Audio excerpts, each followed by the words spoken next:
Bueno, moitas grazas a ambos por contarnos con tanto detalle este proxecto e por todo, polo propio proxecto e por todo o que nos transmitistedes esta tarde.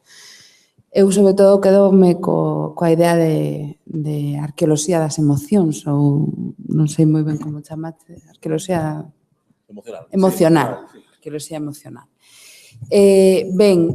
Temos un tempo de debate, eu non me quero estender porque si a idea é ir a sete ao María Castaña a continuar isto noutro ambiente con outra finalidade, pois abrimos o debate. Lembrade presentarvos, vos dan o micrófono porque emites en streaming e animo vos a participar.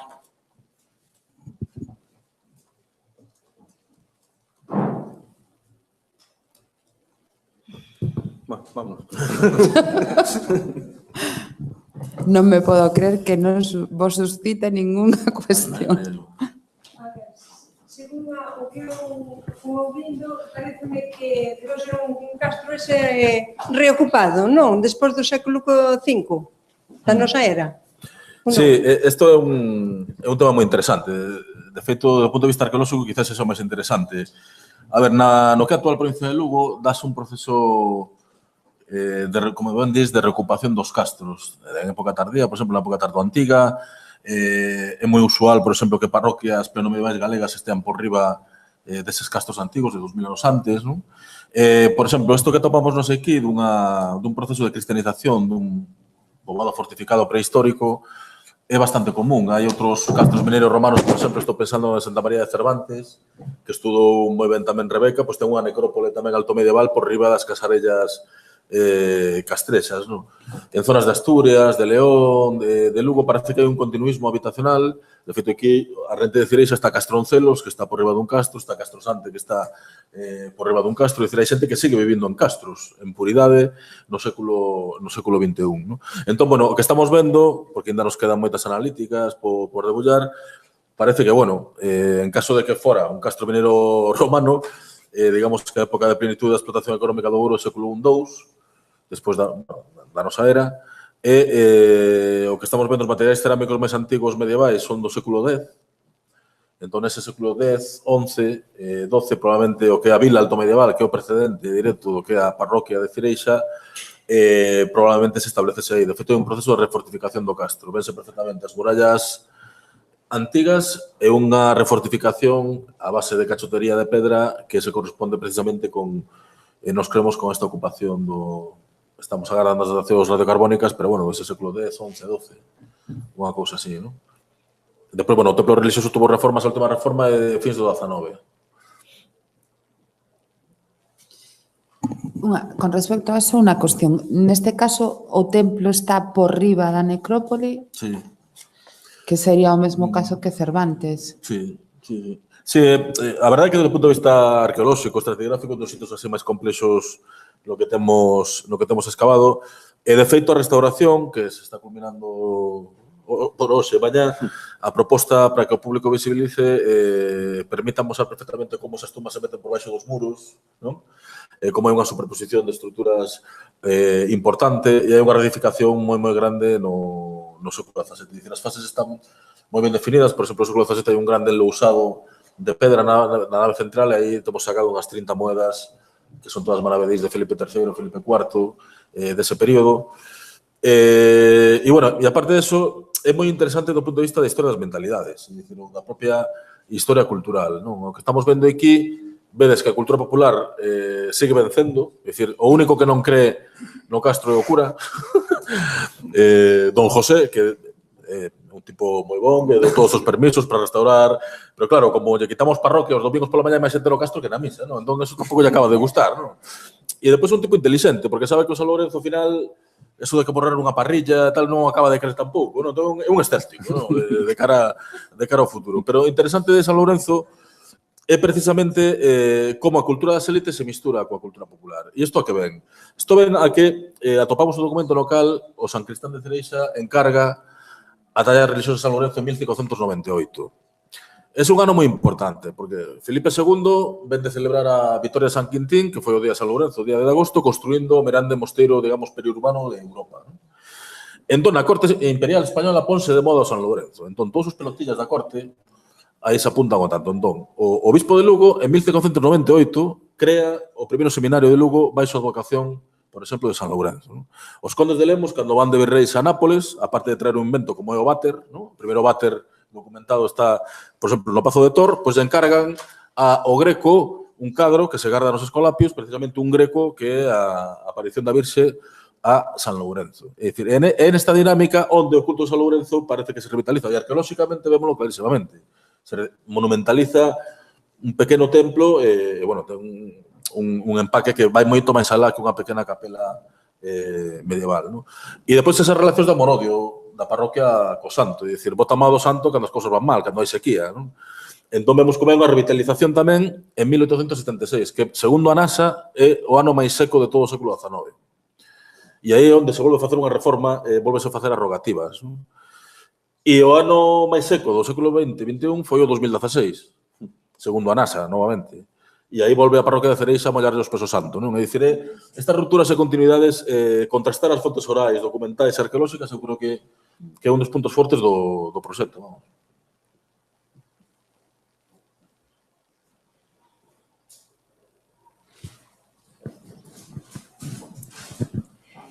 Hola, eu chamome Mar. Noraboa polo proxecto. En primeiro lugar, porque é un proxecto impresionante cos recursos que hai, non? E que, ademais, ven de lonxe.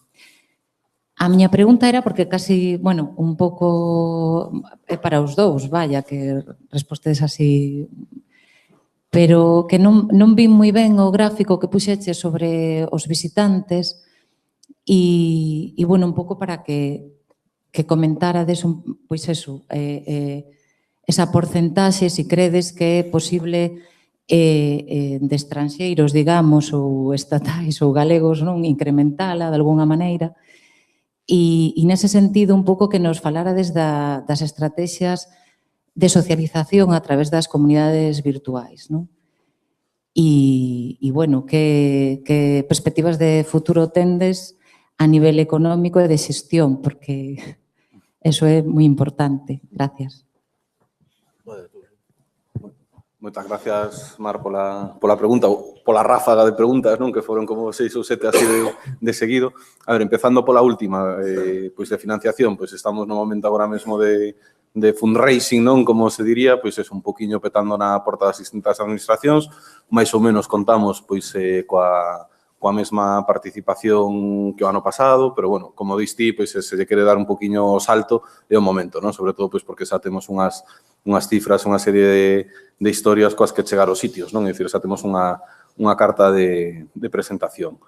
Logo, pois eso, co tema das porcentaxes por procedencias, pois lóxicamente o local é o que máis abunda, non? Pero claro, o local en Cereixa é confuso, non? Porque moitas veces computamos xente como local que vive en Venezuela, non? E que está ese verán, pero ti cando lle faz a estadística, ti onde es? Non, son de Cereixa.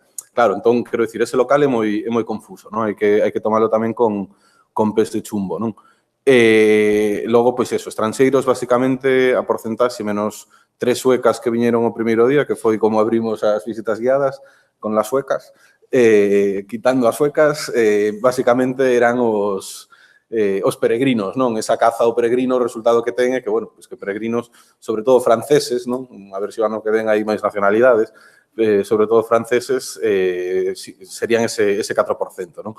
E logo, tanto dos galegos como dos estatais, pois basicamente é o tipo de público que eu me refería antes, non? Pois xente que está visitando a zona pois polos atractivos propios da Ribeira Sacra e resulta pois que na casa rural ou no hotel deron o folleto cos horarios de visitas e se animou a chegar ata aí. Por suposto, tamén están metidos os de termalismo social que veñen a través do balneario de Augas Santas, non? O reto, pois, como aumentar como sair un poquinho, como aumentar as porcentaxes laranxas e azuis claras ou grisáceas, pois, bueno, haberá que velo, non? Eu penso que tamén vamos a ir un poquinho parejos, por un lado, o crecemento da Ribeira Sacra, non? Que está nestes tempos pois, bastante bastante de moda co tema do vídeo de Calleja, estiveron tamén por aí tamén Bustamante e varios destes facendo cousas desas, que eso ao final ten o seu tirón, non? É dicir, a Ribeira Sacra pois parece que empeza a estar de moda e, sobre todo, dentro dese público, o que nós chegamos nunha porcentaxe minoritaria, o ano que ven a ese mesmo público que xa está ali chegar a máis, non? É dicir, tamén era o noso primeiro ano, non? Temos que detectar mellor pois cales son os hotéis que funcionan, cales son os que mandan a xente, cales os que non, etcétera, etcétera, non? E, sobre todo, o camiño de inverno, non? A nosa gran esperanza branca é ese camiño de inverno que acaba de facerse oficial. Durante o ano 2017 estive outro día revisando as estatísticas, foron 570 visitantes. Algún máis, porque, bueno, había dous campos, non? Vese que cando meteron o campo para automatizar o tema, había camiño de inverno e logo había inverno de camiño, non? Entón, por eso digo que os resultados deben ser en torno aos 600 peregrinos o ano pasado. Eu veño dun proxecto no que traballamos o carón do camiño portugués pola costa, non? Que é outro camiño que se deu de alta ou que se fixo oficial no mesmo momento. Un proxecto arqueolóxico tamén, e nos tiñamos o piso alquilado a mesma xente que tiña o albergue, non? Vivíamos xusto encima do albergue. Entón, vimos o progreso, non? E vimos ese primeiro ano, cando eles estaban arrepentíndose moitísimo desa inversión, o ano seguinte, no que máis ou menos estaban quedando a pré, e o ano que nos deixamos o proxecto, que foi o primeiro ano que dixeron, bueno, pois este ano sí que temos beneficios, xa temos amortizada a inversión, a partir de agora todo isto é sumar, non? Entón, poñendo en comparanza, esperamos que o crecemento tamén do camiño de inverno beneficie o xacemento, non? Entón, un pouco por aí van a ir as estrategias. Marca Ribeira Sacra, marca Camiño de Inverno. Non sei se te contestei a todo. Bueno, de algún xeito o do gráfico era un pouco pois tamén para vinculalo co esa parte de comunidade virtual da que non sei se falachedes, o sea, antes máis, non? Pero para que comentaras así un pouquiño a súa relevancia, pero bueno, é o primeiro ano, claro. Vale, sí, no, o sea, quero dicir, en canto a comunidade virtual, claro, ao principio diferenciei 3 tipos de comunidade coa que traballamos, pero para hoxe me iba a centrar máis na comunidade local e na comunidade turística, non? Por cuestións tamén de que a comunidade virtual é un tema máis de Úrsula Nilsson, que é a persona que leva os medios, etcétera, etcétera, ela que ten todas as estadísticas e tal. Intuo que a pregunta é se ten un impacto o traballo en redes sobre o visitante e tal. Sí que o ten, quero dicir, moita xente nos cando facemos as estadísticas, como biches, non? Polo Facebook, tal, o sea, lóxicamente é un impacto. Eu non o teño cuantificado. Na próxima ponencia de encontros do patrimonio, invitade a Úrsula Nilsson e que vos dea ela máis os detalles desa cuestión.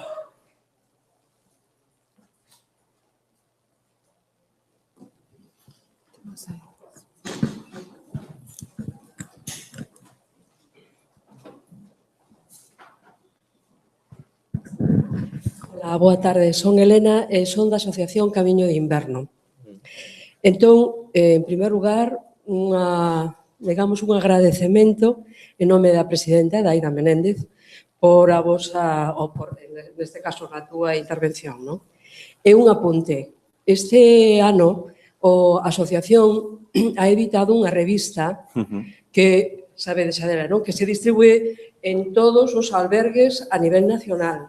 Entón, eu penso que se vos facedes un artigo que poda ser publicado pola revista, é unha difusión enorme a nivel de peregrinos. A min, vamos, era por si non o sabíades, pois que aí hai un filón, non? E, por outra parte, o Camiño de Inverno, supoño que tamén sabedes, que ten unha páxina web, entón tamén sería unha forma de promocionar, non? Esas visitas. Nada máis. Moitas gracias.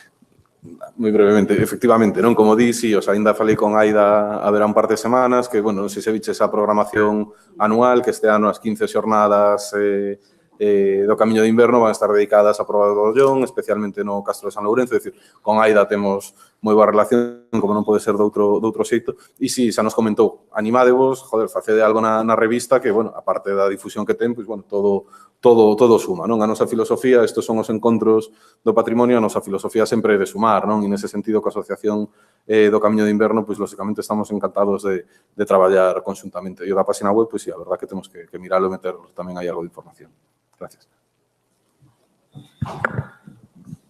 Sí, boas tardes, son Roberto Almuña. Só dúas cousas. Estades integrados no Consorcio de Turismo da Ribeira Sacra, eso por un lado. Por outro lado, os de Chantada e Taboada non falamos de lemaos, falamos de lemeses. Eu son da casa do lemés. O sea que hai... Depende de onde se mire, non? Sí, por eso Mesopotamia é moi grande, non? Entre o Loro, o Sil e o Miño, nos, bueno, tamén somos guímaros, non? Que é unha identidade que nos creamos na Idade Media, entón, bueno, cada un é o que quere ser, non? Nese sentido. A ver, nos empezamos pola denominación de orixe. No consorcio non estamos, pero na denominación de orixe o noso viño do Santo Graal, que desde gustar despois, está metido na denominación de orixe, non?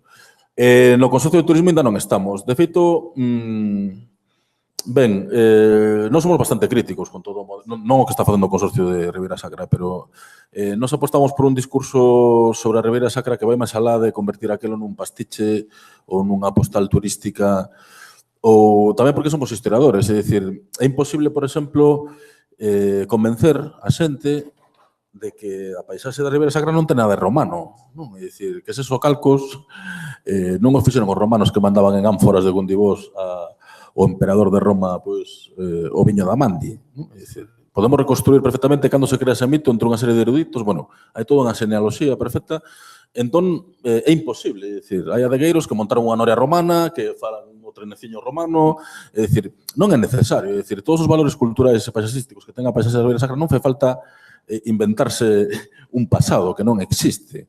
O sea, eu teño escavado, non sei, moitísimos castros e que eu saiba, pois, nos castros que están ao pé da Ribeira Sacra, polo menos do Sil, non ten absolutamente nada que ver coa explotación vinícola, non? É dicir, ben, pois este tipo de cousas tampouco nos fan moi boa prensa, non? Ou nós, para nós, un dos grandes recursos da Ribeira Sacra é amosar como de natural non ten nada esa paisaxe, joder, é dicir, unha paisaxe totalmente artificial, xenerada sobre todo polos encoros do franquismo, que empregou mão de obra escrava, republicana, en moitísimos encoros nos anos 40, non? É dicir, podemos facer unhas visitas guiadas maravillosísimas para explicar toda a historia do século XX, non só de Galicia, da Ribeira Sacra, senón de España. Entón, nos imos por aí, o sea, por discursos críticos do patrimonio que amosen toda a realidade desa paisaxe que, senón, non se pode entender de outra maneira. E esta é unha das claves de por que hai tanta desinformación sobre o camiño de inverno, por exemplo.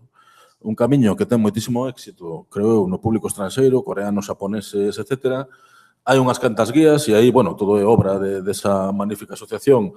Como nos decía Aida, claro que cando empezamos aquí con isto non había un só historiador que nos fixera caso nin interesado en intentar estudar esta vía xacobea. Agora que parece que van vir as subvencións, parece que xa hai máis dun interesado, non? É dicir, e todo isto que estamos facendo ten algo de invención, non? Como invetio apostólica, é dicir, non o imos a negar, non? Entón, bueno, cando hai páxinas web, por exemplo, da Ribeira Sacra que están escritas, por exemplo, en castelán e non teñan en conta o idioma propio que é patrimonial dos habitantes dos lemeses, lemavos, lemóbrigos, guímaros, que como que irades, pois mal vamos, non? Entón non estamos para nada de acordo con como se están facendo as cousas, non? E non somos tampouco os únicos. Entón, esta perspectiva crítica que é o que se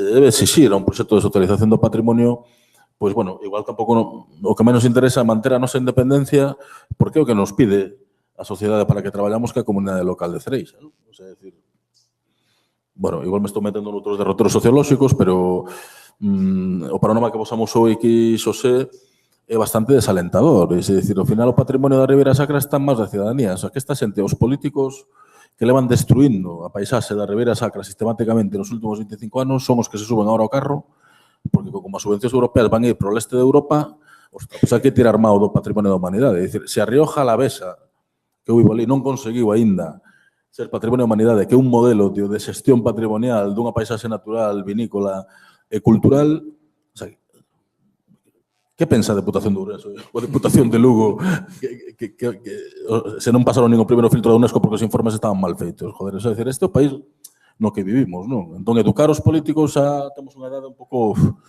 xa complicada para iso, non? Entón, apostamos por vías alternativas, non? O sea, chegar cos nosos discursos directamente a xente, superando os filtros na medida do posible de xente que non ten nin idea do que está facendo. É dicir, a Ribeira Sacra está en maus dunhos tecnócratas que non teñen nin idea, pero absolutamente de nada, Bueno, eu, por matizarte a pregunta, non? Lóxicamente, o Xurso non se refire ao consorcio. No, bueno, claro. a mocedades, Entón, é dicir, a ver, non estamos no consorcio aínda, porque, bueno, como lle comentaba antes con Mar, pois foi o primeiro ano, agora sí que xa temos un percorrido, unhas estatísticas, é dicir, se vamos ao consorcio a falar, pois, lóxicamente, mellor ir cun camiño feito, non? Entón, este ano, como dicíamos, estamos a tope de power con reunións e tal e cual, e nos queda pendiente un pouco o tema do consorcio. E como di Xurso, non? O sea, nos mantemos un discurso crítico, eso vamos mantelo, pero tamén hai que estar dentro deste tipo de institucións, non? Aproveitamos as estructuras que xa hai, entonces terminaremos sendo marginales a sempre. O sea, eu teño un primo que traballa moito co consorcio que non ten nada que ver co tema do idioma nin nada que se pague. Unha persona que ten a súa casa de turismo rural en Taboada está traballando neso, traballou no das barcas, promove todo o que pode a zona entre as xentes que o visitan. E eu creo que o que hai que aproveitar é o que hai. E senón seremos marginales toda a vida, entonces non nos queixemos de que non hai cartos e de que non funcionan as cousas. E logo, o tema das críticas ás autoridades a mí me parece moi ben, pero aquí o que falta neste país é moita sociedade civil. E iso que hai que promover. Deixarse de criticar que sí, a dosis de crítica ten que habela. Faltaría máis. Pero o que temos tamén que recoñecer é onde fallamos como sociedade civil. E aí eu creo que é onde non damos a talla. Bueno, ser marginal non é nada malo, O sea, de feito, non reivindicamos a marginalidade e a periferia, non? Nese sentido, non creo que haxa nada malo. Mira, esta semana, Mofa Befa, ese dúo cómico, ten unha obra, unha comedia maravillosa que é unha crítica da razón perralleira, non? E a razón perralleira é que manexan estes políticos que están administrando, a lo menos totalmente este patrimonio, non? O sea, entón, non coincido en que, por exemplo, a sociedade civil na terra de Lemos non exista ou non deba criticar o poder. Claro que existe. O sea, o Camiño de Inverno, cantos anos tedes de asociación? 20. Levan 20 anos escornándose contra eses señores, non? Contra eses, non. O sea, tentando pedir o que é xusto. E non hai nada que facer. A Fundación Arserif ten 15 anos. Sí. Nos levamos ano e medio e sabedes un pouco o escepticismo, non? Escépticos en Compostela, non? Dice, entón non concordo en que aquí non haxa unha sociedade civil potente. O que pasa é que hai outros intereses políticos que non lles interesa o patrimonio. O sea, que o patrimonio realmente é unha arma de doble fío pro poder, non? O sea, decir, entón, reivindicar un patrimonio activo por parte das comunidades locais non interesa. O sea, non esquezamos que neste país as parroquias non teñen recoñecemento legal. E é por algo. As juntas administrativas veciñais, que é democracia participativa pura e dura, o Estado liberal as quere cargar. En León, en Asturias, en Euskadi. O sea, decir, claro que hai que seguir sendo críticos cun poder que non recoñece a realidade. Entón, como vai intervir sobre a realidade se non a coñece ou non a quere coñecer? Non? Asociacionismo en Lemos hai... Eu teño 41 anos, eu teño visto iniciativas de todo, que ao final a xente acaba farta, non? Entón, discrepo, a verdade. Bueno, eu creo que o debate nese sentido é outro. Creo que foi no mes de maio, tivemos aquí unhas jornadas sobre turismo masivo e patrimonio e o problema, dende o meu punto de vista, é que tipo de turismo queremos en Galicia e como queremos construirlo, sobre todo cando para él estamos utilizando o patrimonio. É dicir, se facemos un uso turístico do patrimonio baleiro de contidos simplemente por atraer xente de maneira masiva, eso non é o que debería ser. E creo que un pouco a crítica, quizás, o modelo da Ribeira Sacra pode ser ese. Podemos estar de acordo ou non estar de acordo, pero creo que primeiro debemos construir un discurso, entender o patrimonio que temos entre mans para despois adoptar as estrategias turísticas aceitadas, non? Que non o destrúan, sino que o conserven, o poñan en valor, etc. Eu creo que o proxecto que de San Lourenzo e outros moitos, non solamente este, Xurso falaba antes do caso de Neixón ou de Castro Landín, son precisamente un exemplo de sociedade civil. O sea, son proxectos construídos desde abaixo por unha iniciativa social, da xente, que entende o patrimonio como seu e que quere outros modelos de xestión para ese patrimonio.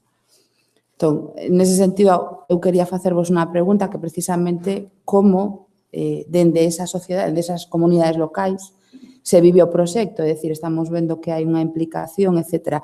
Pero os resultados que está deste responden ás súas expectativas, que lecturas se fan, como se implican, hai un interese por continuar, é dicir, creo que o patrimonio é algo, si é algo para a comunidade que vive nel. Si non, o patrimonio non é absolutamente nada e podemos acabar convertindo nun mero uso mercantilista, non? Entón, nese sentido, como a sociedade, a comunidade local vive o proxecto e hasta que punto quere continuar con ele, como? Contestamos os dous. Sí, dale. Se queres...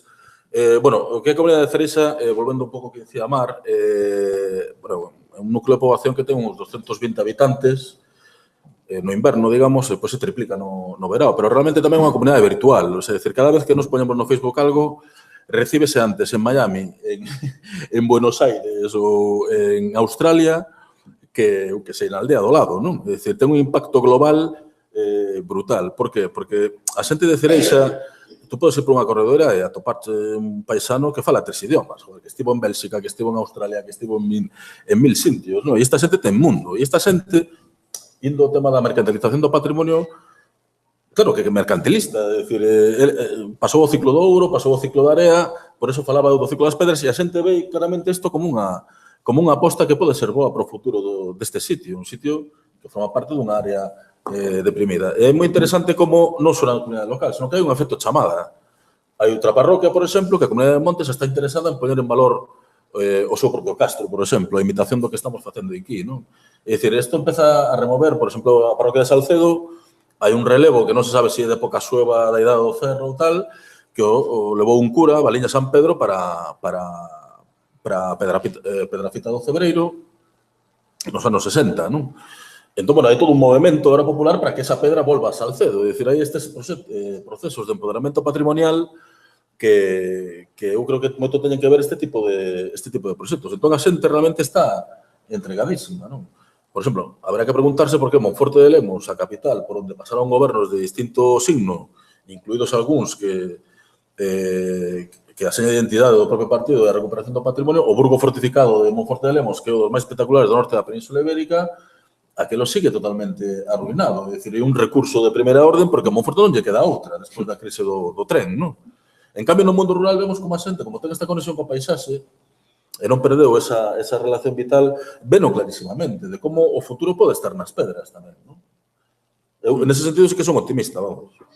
Sí, eu son optimista tamén, quero dicir, por a sintonía, sintonía optimista, contestando a Rebeca tamén, eso, para min, joder, si hai alguén que representa a Cereixa, en certa forma, aparte dos 40, é o Rigueiro, non? O druida, o noso Panoramis, que comentaba Xurxo.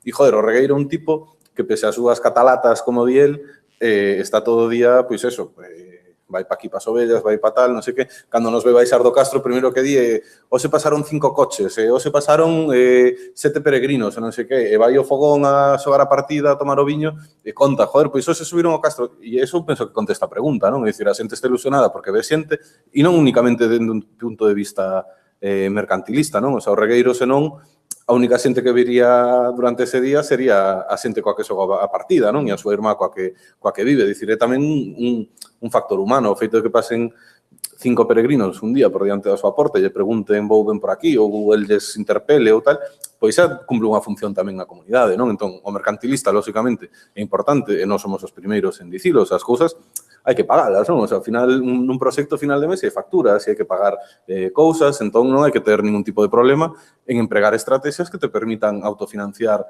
e pagar esas facturas, creo eu. Agora, o que falas ti da masificación, eso sí que ese sería outro problema, pero contra a masificación o que cabe é xestión, non? É a única solución. E polo agora non é o problema, vamos.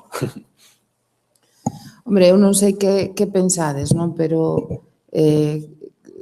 nos como galegos, e además como xente que traballa en temas de patrimonio, a maior parte das intervencións, así, desde unha perspectiva xeral, normalmente en Galicia realizanse en castros, mamuas e petróglifos.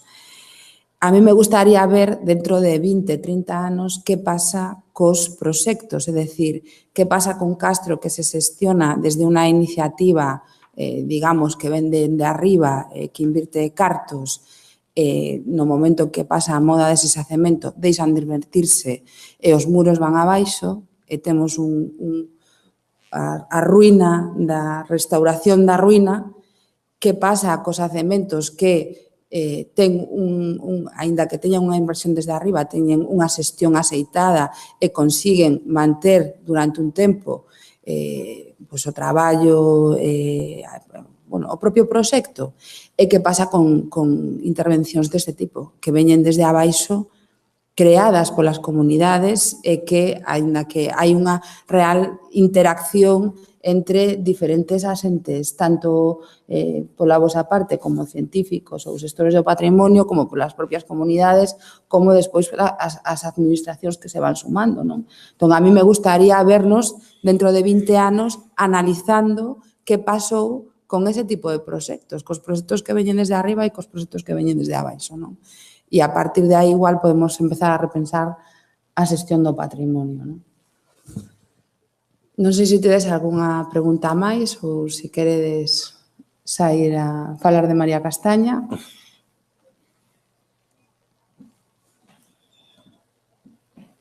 Falar agora? No. Digo, ir a falar de María Castaña. Que son as 7, non? 7. Ahora máis. Hai outra pregunta. Non, máis que nada porque se escoite para o que está do outro lado, para os virtuais.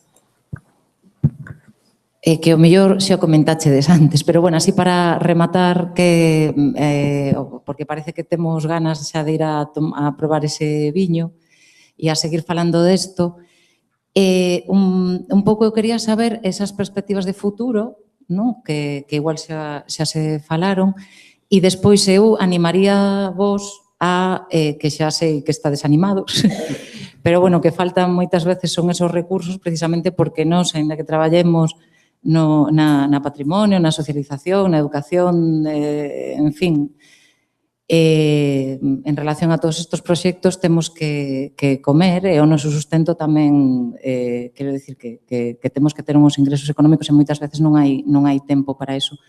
Pero eu sí que animaría a precisamente todos esos datos que tendes e precisamente tamén dada a capacidade de traballo e de síntese que ten Xurxo, non? Que eu coñezo así un pouco máis, pero quero dicir que animaría sobre todo a que se puxera en común con outros proxectos que estén en todo, digamos, o territorio, a paxaxe da Ribeira Sacra, ou aínda sendo críticos a propia administración, supoño que xo intentaríades, pero un pouco tamén para que se divulguen pois todos esos datos e esas interpretacións que o mellor outras persoas están traballando neso e non poden acceder, etc. Xa un pouco que entre todos podamos tecer esas redes, non? Que de algún xeito tamén se están tecendo aquí con estos encontros. E por último, propoñer ou pedir, solicitar ao Consello da Cultura Galega que entre as súas futuras excursións ou itinerarios podamos ir a ver o Castro de San Lourenzo. Sí, bueno,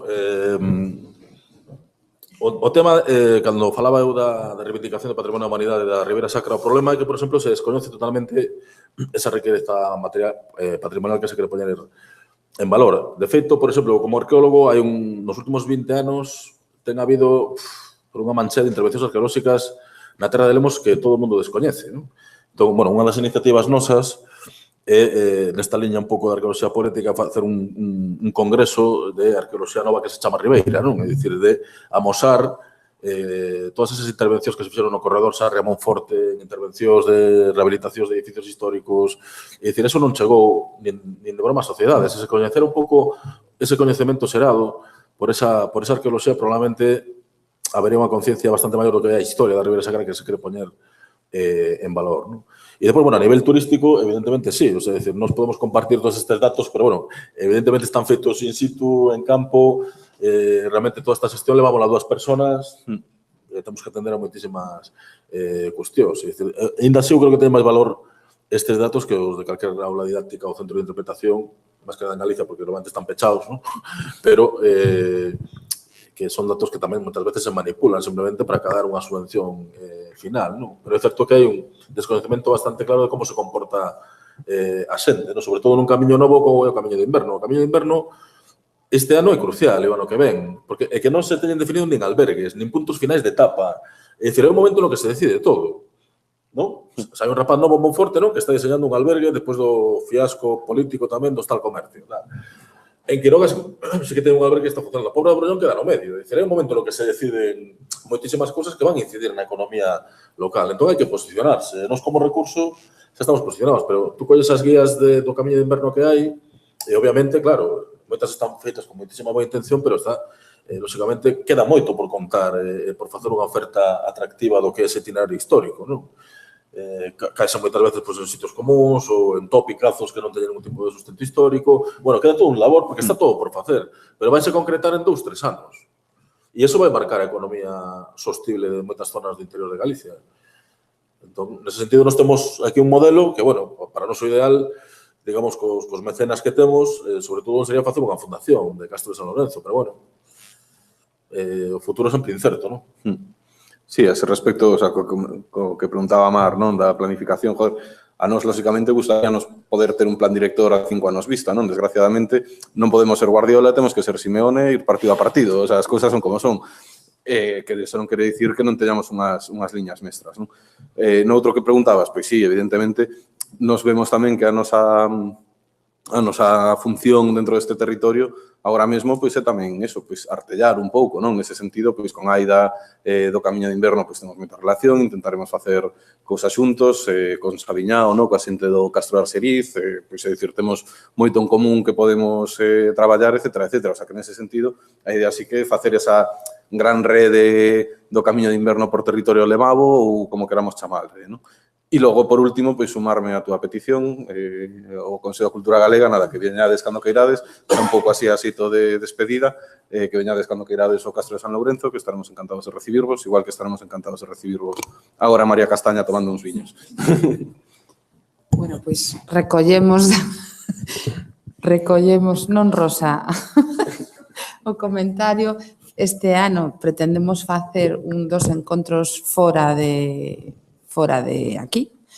Bueno, varios, pero un especialmente as minas de wolframio, que está proxectado, pero, bueno, intentaremos sumar saídas. Vale. Moitas gracias de novo por vir e a vos por participar. Comentarvos que o seguinte que está previsto, se non recordo, para o 27 de febreiro, temos aí a data ainda por concretar, será sobre o proxecto da panificadora de Vigo para recuperar esa arquitectura e poñela en valor. Vale.